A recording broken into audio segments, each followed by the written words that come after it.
Big Goodwin here, and eventually we will. This is my review of the DC movie animated universe, Justice League Dark Apokolips War, and the title is very fitting. So, if you don't know, this is the climax, the final installment to what has been 15 films now. And without spoiling anything, caution your ears. It's so well crafted that it feels like it ends where it began. And, and this movie is very dark, very apocalyptic. It's about the war between the Justice League and Darkseid. And it's absolutely exceptional to hear these F bombs dropped and stuff. It's a rated R film. We don't get a lot of that, and it's always I'm always really appreciative when we actually do get characters dropping F bombs and such like that. The brutality in here, you will see a slaughter fest of some of the most iconic DC heroes. It's really, really strange to watch them get their asses handed to them. But it's quite an interesting film, very thrilling. The voice acting is top notch. The animation is really great. It's not my favorite animation. I long for the days of Bruce Timm and Justice League. Everything Bruce Timm to me was outstanding. So this film is one of the best, right next to the one that actually started the Flashpoint paradox. That film to me is still better than this one. That one's got a lot more heart and emotion, and it's just all around mind blowing. This one comes in second place next to that one, though. Like I said, though, I do favor Bruce Timm and his stories, his animations. So the Batman animated Harley Quinn movie that dropped a while back, it felt like a reunion, a long overdue reunion. But the film here, generally, Matt Ryan's is reprising his role as Constantine. He's the guy who plays him on DC's Legends of Tomorrow. He also played him on his own show, Constantine. And he kind of feels like the main character in this movie. Feels a little bit overpowered. King Shark is. There's a lot of characters in here. King Shark feels like he's been really dumbed down for this movie. In, I guess you could draw comparisons to Groot or the way Killer Croc was in Suicide Squad. It's just a really. It doesn't feel like him that much, but a lot of the characters are really great, and it's pretty cool to see them all work together, heroes and villains.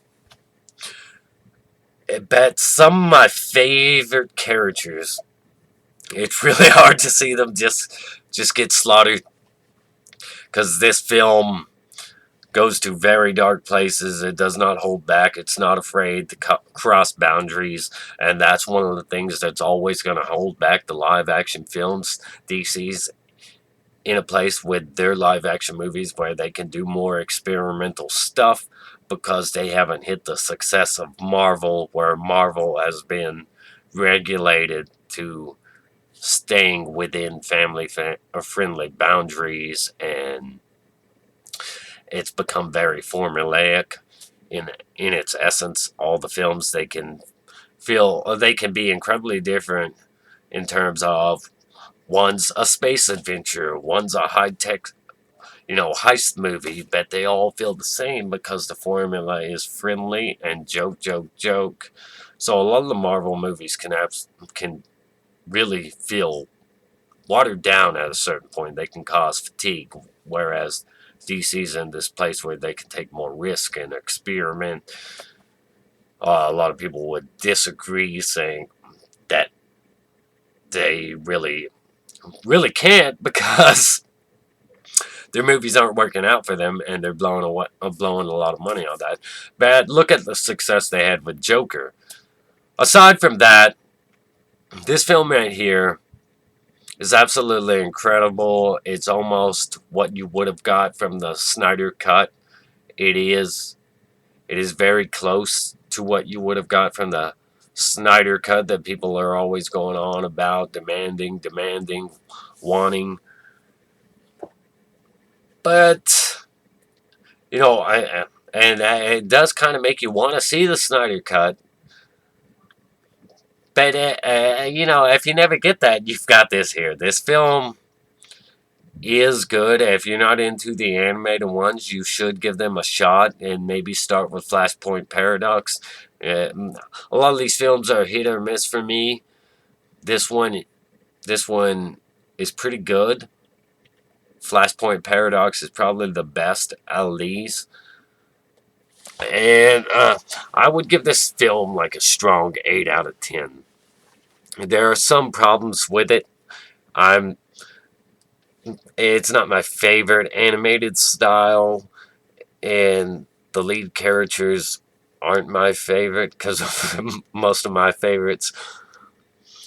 Uh, well, let's not even go there, but it's a really great, incredibly strong film, and I urge you to check it out. We're probably not going to get a lot of great films this year. This is probably going to be up there on the list of great films we actually get this year due to everything going on. But that's my non-spoiler review because I really don't want to spoil this for you. I want you to get in there and watch this yourself, set through it. I think you'll be surprised, maybe a little disappointed, but also very much blown away by the content that's in this film. Anyways, like, subscribe, share, circulate that video. Comment down below what you thought of the film. What were your favorite parts? Who were your favorite characters? Um, How'd you feel about that whole king shark being dumbed down, or feeling like it was dumbed down? And, you know, a few of the other things in there, some of the characters that got wiped the way they did. Damian Wayne has a big part in this film. He's not one of my favorites, but tell me who your favorite characters are down below. Anything you might have been disappointed with, or anything that may have been the best moment in the movie for you. Of course, try to avoid spoilers so people can see this movie spoiler free. Anyways, that's the video. Stay awesome. Rock on.